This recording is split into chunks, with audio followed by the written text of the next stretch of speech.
디지털 세상의 모든 것을 깊이 있게 알아보는 인포맥스D. 오늘도 명확한 정보와 새로운 지식을 전해드리겠습니다. 우리 경제 연속 플러스 경제 성장을 기록했지만 상황이 썩 유쾌한 건 아니다, 이런 평가가 나오고 있습니다. 서민들의 장바구니 물가는 더 상황이 좋지 않아졌죠. 세계은행 출신이자 경제 전문가인 조정훈 시대전환 의원님 모시고 관련 이야기 나눠보겠습니다. 의원님 어서 오세요. 네, 반갑습니다. 안녕하세요. 일단 워낙 정치 얘기는 많이 하시는 분이긴 네. 하지만 저희가 뉴스 카테고리를 보면요. 정치, 경제, 사회, 문화, 스포츠 이렇게 크게 나눠지잖아요. 그만큼 경제가 중요한 건 아니겠습니까? 그래서 오늘 경제 전문가이시기도 해서 우리 경제 전반에 대해서 좀 의논을 드리려고 모셨습니다. 요즘 상당히 바쁘신 걸로 알고 있는데 그래도 경제 전문가이신 것만큼 경제에 관심이 좀 많으실 것 같아요. 우리 경제 전반적으로 지금 상황 어떻게 보고 계시는지. 예, 원래 정치인이라면 아침에 일어나서 자기 기사 찾아보고 네. 또 정치 현안 찾아보는 게 일상일 텐데 저는 정치를 시작하기 전에 이제 국제금융기구인 세계은행에서 한 18년 정도 있어서 그런지 아침에 일어나면 이제 세계 경제 네. 모니터링하는 거, 이제 외국의 주요 언론에 나오는 경제 뉴스, 주요 지표들 이런 것들 보는 게 아직도 습관인 것 같아요. 네. 우리 경제가 수출이 굉장히 빠른 속도로 줄고 있습니다. 이제 흑자를 냈다고 해서 박수치는 분위기가 아닌. 그렇죠. 네. 지금 경제가 잘 되고 있다라는 얘기는 집권 여당도 차마 못하는 상황입니다. 그렇습니다. 네. 이번 지표 결과는 우리 국민들의 기대와 희망에 비하면 매우 실망스럽다는 생각이 듭니다. 네. 앞서서 제가 오프닝에서도 얘기했지만 좋은 플러스 성장을 한 건 좋은 측면이긴 하나 이게 수입이 줄어들고 수출이 늘어나서 불황형 흑자인 형태로 나왔기 때문에 상황이 썩 유쾌한 건 아니다, 이렇게 이야기가 나오고 있거든요. 네. 일단 불황형 흑자라는 게 어떨 때 나오는 현상이고 어떤 데서 우려가 되는 건지 좀 여쭤볼게요. 불황형 흑자라는 거 아주 간단합니다. 가정적으로 얘기할 때 앞으로 돈 쓸 일이 엄청 많다. 그래서 아껴야 된다. 네. 여름이 거의 다 지나갔는데 여름 휴가 다들 가고 싶으시잖아요. 네. 또 가능하면 해외여행도 가보고 싶고. 근데 가을에 큰 돈 쓸 일이 있다. 또 자녀 학비, 과외비가 아주 많이 들어갈 예정이다. 네. 에이, 안 되겠다. 그냥 외식이나 한번 하자. 라고 하면서 소비 자체를 줄여버리면서 네. 이제 휴가비는 안 썼잖아요. 네. 돈은 남지만 앞으로 돈 쓸 것 때문에 일부러 아끼는 거지 넉넉해서 남는 게 아닌 상태. 네. 국가가 그렇다는 거죠, 지금. 그만큼 서민들 입장에서는 지금의 물가 상황이라든가 이렇게 돈을 지출을 하지 못하고 쟁여둬야 될 만큼 좀 어렵게 느낀다라고 보면 되겠습니까? 두 가지인 것 같아요. 하나는 미래에 대한 전망이 굉장히 어둡다. 네. 내가 빠른 시간 안에 지금보다 훨씬 더 많은 돈을 벌 것 같지는 않다. 네. 또는 지금 하고 있는 일이 언제 끝날지 모르겠다. 쉽게 잘릴지 모르겠다. 그래서 한 푼이라도 아끼자라는 마음이 있고요. 두 번째는 물가가 겁나게 올라갔어요. 네. 그래서 도대체 쓸맛이 안 나요. 네. 외식 두세 번 하면 그냥 다 틀리는 느낌. 그러니까 요즘 점심 한번 먹으려고 하면 그 여의도에서도 한 15,000원은 줘야 제대로 된 밥을 먹는다고 하더라고요. 정말 유명한 냉면집 가서 쳐다보면 네. 겁나죠. 네. 그래서 어떤 분은 이 면발 하나가 얼마짜리인지 세본다는 분도 있어요. 네. 그만큼 돈 쓰는 거에 대한 가성비를 못 느낄 정도로 물가가 올라갔다. 네. 그래서 쓸맛도 안 나고 앞으로 돈 많이 벌 것 같지도 않고 집에서 쉬고 외식할 거 시켜 먹고 시켜 먹을 거 해 먹고 네. 크게 쓸 거 작게 쓰고 그러다 보니까 경제 전체가 쪼그라들고 있다. 네. 그러니까 수축되고 있다라는 느낌을 우리 사회의 경제 구성원 모두가 지금 느끼고 있는 상황입니다. 그러면 이제 해결책을 찾아야 될 건데 두 가지로 방금 나눠서 설명을 해주셨잖아요. 일단 내가 언제 잘릴지 모르겠고 그리고 내 월급만 그대로야, 이렇게 이제 많이들 표현을 하는데 나의 임금이 언제 오를지 모르겠다. 그래서 이 불안함이 있다라는 부분부터 좀 짚어볼게요. 고용 문제도 상당히 심각한 것 같고요. 청년들 입장에서도 그냥 쉬고 있다라는 인구가 상당히 많이 늘어났습니다. 이 부분에 대해서는 좀 어떻게 생각을 하시는지요? 네, 고용 문제도 굉장히 중요합니다만 일단 큰 틀에서 다시 성장으로 나아가야 됩니다. 네. 이렇게 사회가 수축하다 보면 서로 의자 뺏기 싸움이 지금 진행되고 있어요. 네. 5개 있던 의자가 아침에 일어나 봤더니 4개가 남고 3개가 남고 2개가 남고 하나가 남는 세상이 되다 보니 굉장히 타이트하고 경제 운영, 기업들이 투자를 안 해요. 기업들이 투자를 안 하는 지금 상황까지 네. 와 있습니다. 따라서 이 경제를 다시 성장으로 해야 되는데 왜 우리가 수출이 줄어들었냐 보면 가장 핵심적으로는 이제 중국 시장. 세계 경제가 어려워졌다라는 거죠. 네. 세계 경제 슬래시 중국. 중국. 네. 우리 대한민국 경제가 중국에 대한 의존도가 상당하기 때문에 솔직히 우리 기업들이 경기가 좋다 나쁘다는 국내 경기가 아니고 세계 네. 경기. 지금은 이제 미국과 중국 경기가 결정적입니다. 네. 지금의 수출 감소는 뭐 압도적으로 중국 경계가 이제 부동산을 시작으로 차갑게 싣고 있어서 중국도 우리처럼 물건 살 여유가 없어요. 그러니까 우리 걸 사줄 여유가 없죠. 따라서 중국 경제와 우리를 어떻게 딜링킹, 네. 중국 없이도 성장할 수 있는 방법을 우리가 찾아야 됩니다. 간신히 중국 경제가 이렇게 낮아질 때 우리도 어쩌면 엄청 위기가 올 줄 알았는데 그야말로 외환위기 같은 위기는 아직은 오지 않았어요. 하지만 중국이 당분간은 다시 예전의 그런 엄청난 성장을 보일 것 같지는 않습니다. 정반대의 가능성이 많다고 생각돼요. 네. 따라서 어떻게 하면 중국 없는 성장을 우리가 만들어낼 수 있느냐. 방향이나 그렇고 우리 경제 구조상 유럽과 미국에는 팔기는 조금 애매한데 중국은 그래도 살 거야. 네. 이런 거 이제 없다. 중국도 이제는 안 산다. 네. 살 여력도 없고 네. 중국도 선진 제품을 요구하고 있다. 그래서 우리가 대충 만들어서 중국엔 팔 수 있을 거야. 이런 산업들은 앞으로 굉장히 어려울 것이고 네. 없어서 못 산다. 미국이나 유럽 시장, 일본 시장에서도 경쟁력이 있다라는 상품과 제품과 서비스들을 투자하고 만들어내야 됩니다. 얼마 전에 우리나라가 세계에서 1등인 상품이 6개인가 7개인가 네. 라는 뉴스가 나왔습니다. 네. 이게 60개, 70개가 돼야 됩니다. 나머지 거 짜잔하게 중국에 많이 판다. 지금까지 한 30년 동안 우리가 그렇게 산 겁니다. 네. 야, 우리는 안 쓰지만 중국 가서 팔아 먹으면 그나마 쓸 수 있지 않을까? 그래서 수출이 좋았다라고 평가를 하시는. 다 갖다 중국에서 팔면 그리고 가격 좀 저렴하게 하면 팔려버리니까. 네. 근데 이제 그런 세상 끝났다. 네. 또 이제 중국 자체도 조금 괜찮은 상품과 서비스를 선호하는 소비자 시장이 됐고 게다가 지금 중국도 지갑을 꽉꽉 닫고 있는 상태다. 네.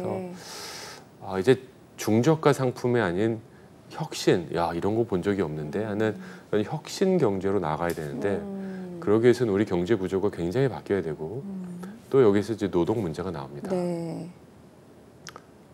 저는 개인적으로 우리 대한민국이 고용 시장이 훨씬 더 유연해져야 된다고 생각합니다. 유연해져야 된다. 그렇습니다. 네. 고용의 안정이라는 우리가 갖고 있던 전통의 가치보다는 고용의 활성화. 그러니까 좋은 일자리는 어떻게 만들어지는가? 지금은 안전, 무조건 고용의 안정성을 확보하고 좋은 일자리를 만들다 보면 굉장히 한계에 부딪힌다. 네. 지금은 고용이 왔다 갔다 들어왔다 나갔다 하는 그런 불안전성을 우리가 감내하더라도 이런 새로운 혁신적인 일자리들을 과감하게 만들 필요가 있다. 그 가운데 저는 많은 분들이 청년분들이 지금 자발적, 비자발적 실업에서 이제 자발적 실업으로 넘어가고 있어요. 그렇죠. 이건 굉장히 위험한 사인이라고 봅니다. 청년분들의 입장에선 말이 되니까 그렇죠? 6개월 1년 일하고 또 실업급여 받고 또 6개월 1년 일하고 이런 메뚜기 같은 네. 퐁당퐁당 경제활동을 하시는 게 합리적이라고 생각하시니까 강제할 수는 없습니다. 네. 다만 우리 고용시장은 지금 청년들의 그 적극적인 활동 그리고 이를 통해서 대박이 나겠다는 그런 동기부여 이런 것들이 지금 안 되는 거예요. 창업해봤자 망할 것 같고 기업에 들어가봤자 대기업 아니면 별거 없을 것 같고 네. 차라리 차라리 워라밸 하면서 쉬고 편의점 같은 데서 일하면서 기본 받다가 실업급여 자격 되면 또 실업급여 받고 건강 생기고 이렇게 나아가자는 건데 네. 이러다 보면 사회가 점점 줄어들 수밖에 없습니다. 이렇게 다시 한번 그래 쉬느니 한번 해볼까? 근데 옆에 친구들이 성공해서 막 상장하고 네. 막 언론에 이름이 오르내리고 인터뷰하고 스티브 잡스 같은 인물이 우리나라에 아유 나와야 거기까지 가면 뭐 너무 좋겠죠. 네, 뭐 멀리까지 갔을 때는 네. 그렇게 저는 뭐 개인적으로 말씀하신 것 중에 좀 안타까운 부분이 꿈의 크기만큼 사람도 자라난다라고 생각을 하고 그러면서 이제 우리 경제와 사회가 커나간다고 생각을 하는데 이 꿈의 크기가 작아진 청년들의 모습이 좀 안타깝긴 합니다. 그래서 말씀하신 것이 뭐 스티브 잡스까지 나온다는 건 굉장히 좋은 일이다 뭐 이렇게 얘기를 하셨지만 혁신 경제를 앞서서 얘기를 하셨잖아요. 그러면 어떻게 좀 물음표가 찍히는 것 같아요. 어떻게 혁신 경제를 만들어낼 수 있을 것인가. 청년들이 내 옆에 애가 대박나네를 보려면 대박나는 사례가 나오는 그런 구조가 되어야 되잖아요.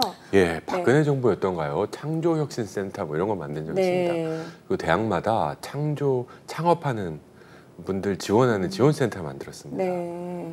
그 문을 두드린 학생들 통계를 내보니까 굉장히 가정적으로 어려운 집안의 아이들이 대부분 창업을 했습니다. 네. 조금 부유하고 중산층 이상의 부모님을 가진 학생들은 뭘 했을까요?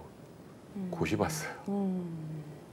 공무원 되려고 그랬어요. 그렇죠. 그리고 뭐 1년이 걸리든 네. 5년이 걸리든 네. 부모님이 버틸 수 있으니까. 두 가지가 필요합니다. 하나는 우리 사회의 과다한 기득권 또는 공무원으로 상징되는 한 번 들어가면 평생이 보장되는 네. 그런 기회들은 저는 이제는 그런 자리들이 아직도 존재하는 한 바보가 아닌 한 여기를 한번 고민하지 않을 수가 없습니다.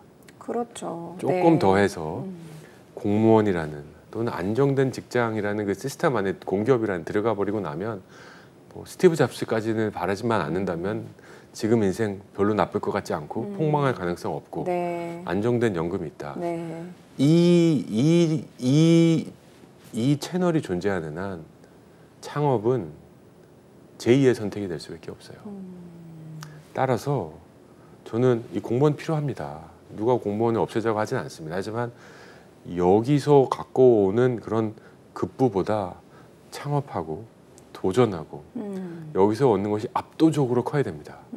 또 하나는 실패합니다. 네. 어떤 정치인이 우리 국민 여러분 한 명도 실패하지 않게 만들어겠습니다. 이건 다 거짓말이라고 보시면 틀림없습니다. 네. 저도 그런 약속은 못합니다. 다만 가다가 넘어질 수 있습니다. 실패할 수 있고 근데 우리는 실패 비용이 너무 커요. 그렇습니다. 한 번 도전했을 때 실패하면 재기가 어렵잖아요. 그렇죠. 네. 한 번 실패하면 그 비용이 너무 크기 때문에 아무도 도전을 못해요. 그러니까 실패 비용을 줄여야 수밖에 없습니다. 한번 덤벼보는 그런 사회가 다시 돼야지 네. 부모님이 자녀가 창업한다고 할 때 말리는 그런 사회가 되면 안 됩니다. 마치 지금은 자녀가 창업한다 그러면 옛날에 막 독립운동 나가서 죽을 거가 걱정하는 네. 부모님 심정으로 네. 그러지 말고 내가 보태줄 테니까 공무원 공부해봐라. 2, 3년 해봐라. 뭐 이러게 지금 결론이 나요. 그러니 사회에 창업이라는 또는 혁신을 하는 붐이 나타날 수가 네. 없습니다. 네. 그러다 보니까 한다는 게 대기업이 자꾸 상속하는 그런 방법으로 혁신을 이뤄나가는 대기업 중심의. 네. 대기업 중심의 혁신 이거는 혁신의 그 공식에서 굉장히 이단화적인 개념이거든요. 네. 그래서 우리 사회에 너무 과한 공무원으로 상징되는 시험 기득권 저는 줄여야 된다 생각합니다. 욕먹을 생각을 하고 저는 말씀드립니다. 네. 대신 그럼 뭐 하냐? 도전하십시오. 혁신하십시오. 창업하십시오. 해외 나가서 사십시오. 그러면 국회 입장에서도 지원을 해줘. 정부 입장에서도 뭔가 이렇게 토대를 만들어줘야지 할 수 있는 부분이 있잖아요. 의원님이시니까. 지금도 네. 금융위원회랑도 네. 작업을 하고 있고 실패 비용을 줄이자는 겁니다. 네. 실패 비용을 줄이고 늦게 출발한 사람도 1등 갈 수 있어야 된다. 그리고 대한민국 사회는 초, 중, 고 아니면 어쩌면 유치원부터 대학 갈 때까지 또는 의사 될 때까지 변호사 될 때까지 요 과정에서 한 번이라도 삐끗하면 다시 글로 못 들어가요. 네. 무슨 말씀인지 네. 아시리라 짐작합니다. 뭐 부모님이 굉장히 재력가면 네, 버텨주시니까 네. 할 수 있죠. 네. 그래서 요 기간만큼만은 어떤 일탈, 어떤 도전도 없이 그냥 요 트랙을 따라가야 되고 네. 요걸 그나마 넘어간 사람만이 갈 수 있는 리그가 존재한다. 네. 아닙니까? 네. 그래서 저는 늦게 출발한 사람도 우리 사회 리더가 돼야 된다. 후발자도 리더가 될 수 있는 사회. 네. 그다음에 실패하는 사람도 실패의 내용이 뭘까요? 저는 신용 문제 있을 수 있다고 생각합니다. 창업하다가 망하면 20대가 신용불량자가 됩니다. 네. 이거 막는데 5년 걸립니다. 창업할 생각 싹 사라집니다. 이 문제 해결해야 됩니다. 또 중년의 창업이 있습니다. 이제 40대 후반, 50대부터 회사를 나옵니다. 네. 연금 받으려면 10년 기다려야 돼요. 이 10년 동안 뭐 할까? 치킨집, 맥주집 해서 다 말아먹는 겁니다. 이 10년 동안 차라리 아무것도 안 하고 그냥 적금만 들고 기다리면 그나마 퇴직금이라도 지킬 수 있는데 네. 10년 동안 할 게 없고 대충 보면 이 10년이 돈이 제일 많이 들어가요. 자녀 학비, 네. 결혼 등등 돈이 제일 많이 들어가는 건데 퇴직금으로 이게 답이 안 나오거든요. 그러다 보니까 망할 줄 알면서도 남들이 다 가는 그 길, 치킨집, 네. 커피, 카페로 가서 10중 팔고 망하는 겁니다. 그리고 한 4, 5년 지나 보니까 퇴직금도 다 까먹고 아무것도 없는 상태. 그 노년이 또 빈곤해지고요. 그렇죠. 네. 그러다 보니 노년 빈곤율이 50%. 2명 중에 1명이 폐지 줍는 사회가 되는 겁니다. 그러니까 이 청년에 있어서의 도전, 그리고 중년에 있어서의 좋은 마무리. 네. 여기가 지금 너무 불안불안하기 때문에 우리 사회는 매우 열심히 일하고 났는데 네. 중년 이후가 되면 가난해지는 그렇죠. 네. 굉장히 서글픈 결말의 그렇습니다. 인생이 되고 네. 맙니다. 자녀는 다 키워놨는데 이젠 기대는 못하고 굉장히 이게 지금 뭐가 지금 잘못된 거예요. 그런데 한편으로는 또 이런 생각이 들어요. 뭐 이렇게 도전할 수 있는 기반을 마련해주고 창업을 할 수 있는 뭐 지원을 해주고 이렇게 하는 건 좋은데 당장에 우리가 삼성 덕분에 반도체를 삼성이 잘 만든 덕분에 우리나라가 어느 정도 세계 시장에서 어깨를 견줄 수 있는 그런 나라로 부강해졌다라는 평가도 있지 않습니까? 그렇다 보면 대기업 중심으로 가는 것이 나쁜 일인가라고 하는 또 반문이 있을 것 같거든요. 대기업은 필요합니다. 네. 삼성을 해체하자 이런 사람은 이제는 없습니다.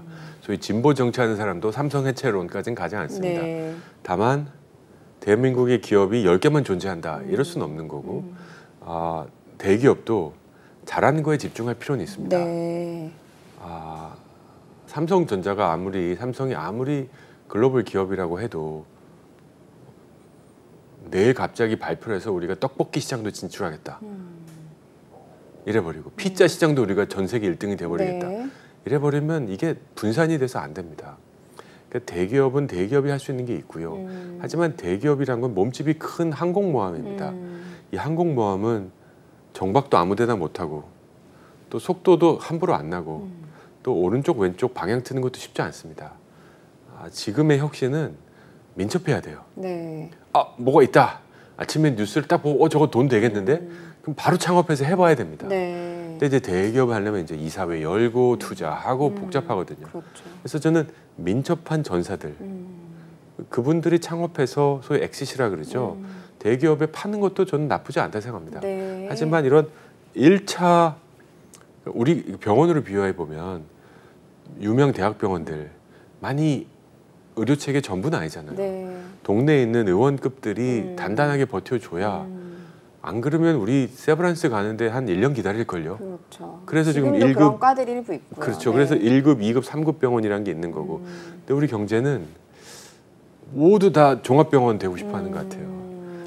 근데 의원급들이 건강해야 네. 종합병원도 버티는 겁니다. 그렇게 했을 때 건강하게 경제가 돌아갈 수 있고 이게 또 성장으로 나아갈 수 있다라는 맞아요. 얘기. 거기서 꼭 한 가지만 좀 덧붙이고 싶으면 네.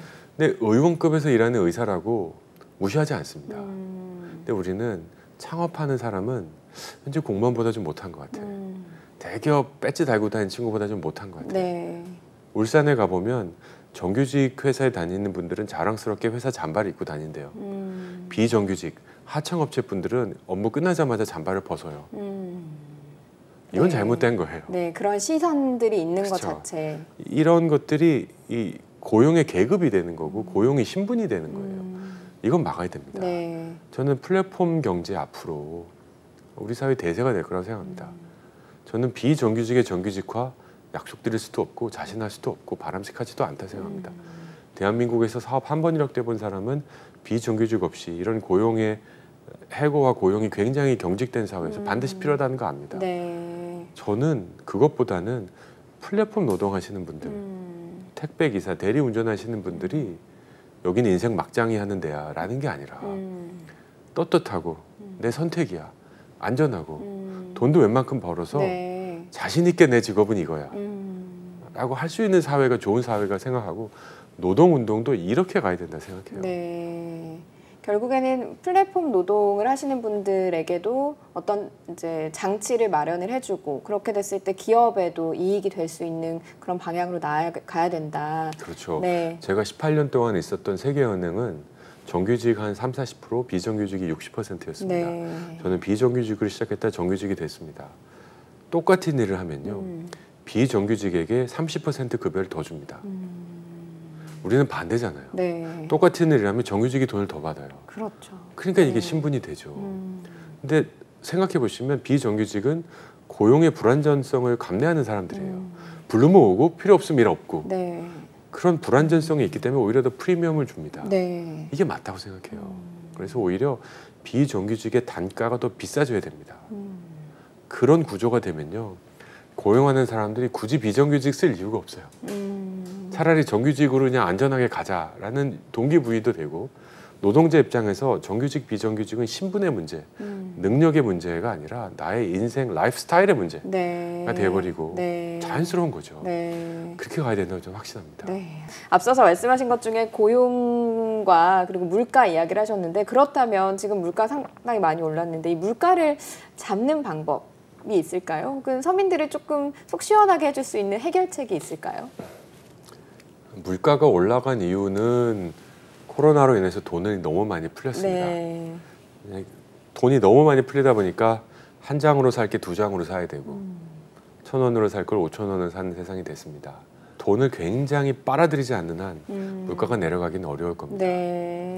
결국 물가를 잡는 정책보다는 중산층 서민의 소득을 올리는 정책이 될 수밖에 없습니다. 네. 지금 10,000원짜리 식사를 8,000원으로 내리자.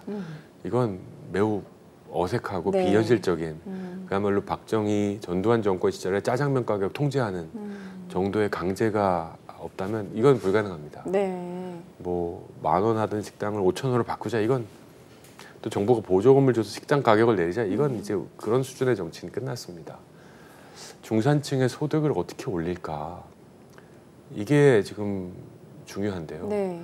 저는 노동자분들도 있지만 아까 우리 가게 식당으로 얘기한 1인, 2인 가족 자영업자분들 이게 지금 애매합니다. 이게 한 600만, 700만 되는데요. 이분들이 사장님입니까? 노동자입니까? 1, 2인이니까 노동도 하고 동시에 운영도 하시는 네. 네. 저는 이분들 이제 노동자로 간주해야 된다 생각해요. 물론 자가 고용이죠. 그럼에도 불구하고 누가 시키는 사람은 없지만 이분들이 지금 우리 정책에서 빠져 있어요. 네. 노동자를 위한 정책, 최저임금으로 상징되는 최저임금 조금 올리려고 하면 이분들이 아우성. 왜냐면 남는 거 없다. 네. 사실일 거고 그렇죠. 네. 진짜 막 대기업 경영진들은 아무 관심 없고 왜냐하면 대기업에 누가 최저임금 받고 일하는 사람이 누가 있습니까? 아무 관심도 없는 얘기고. 그래서 저는 700만으로 상징되는 이 소상공인분들이 이게 사장님이냐? 저는 이게 실질적 노동자다.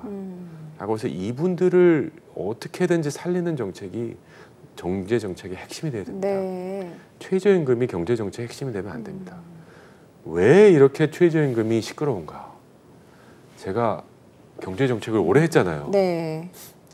한 10개도 넘는 나라 경제에 자문을 했거든요. 한 나라도 최저임금 갖고 이렇게 시끄러운 나라를 본 적이 없어요. 네.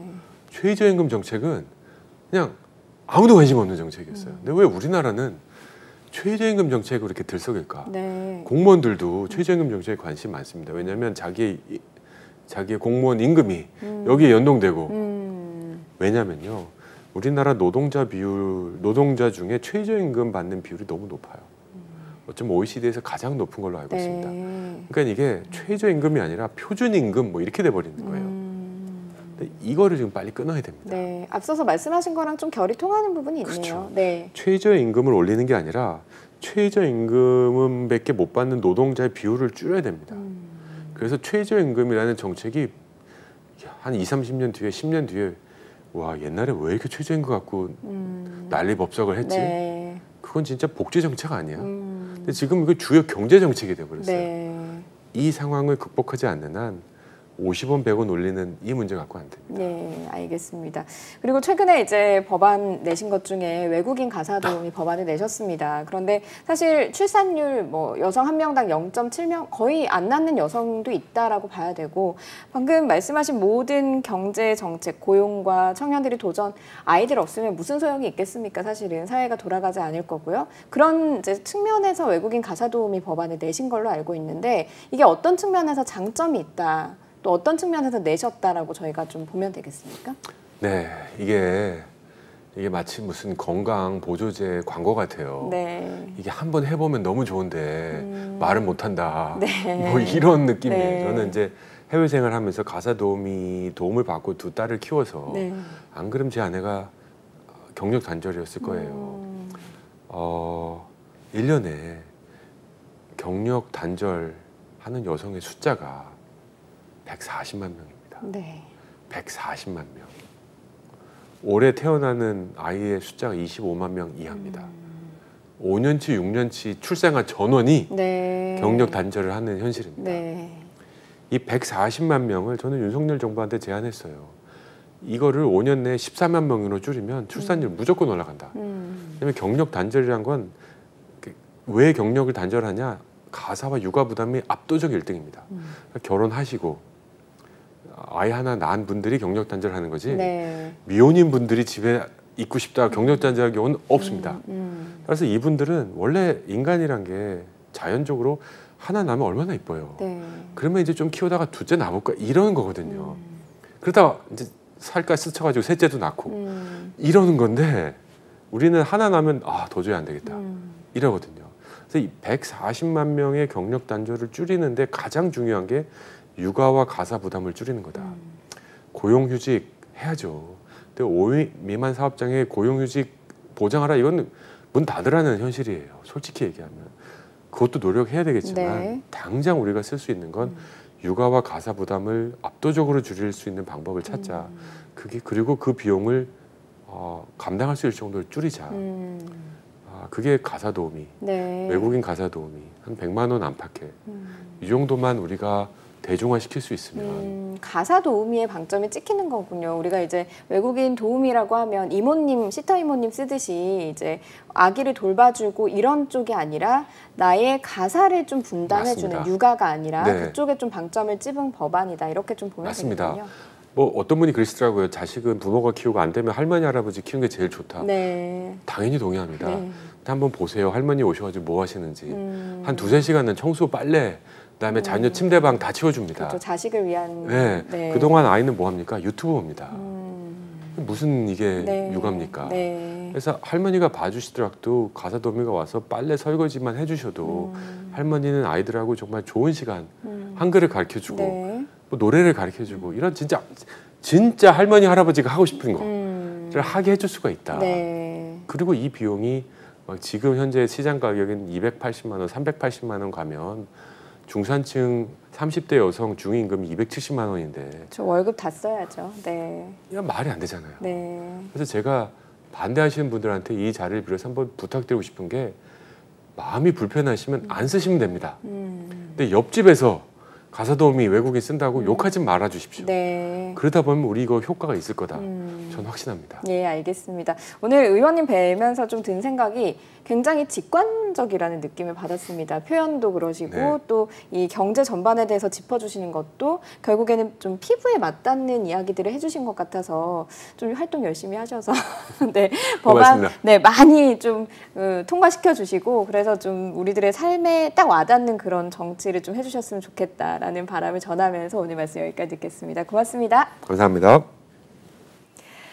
네, 인포맥스니 벌써 마쳐야 될 시간이 됐습니다. 영상을 보신 후에 궁금하신 점이나 개선해야 될 점이 있다면 유튜브 연합뉴스 경제TV 채널을 통해서 댓글을 달아주시면 더 좋은 방송으로 찾아뵙겠습니다. 고맙습니다.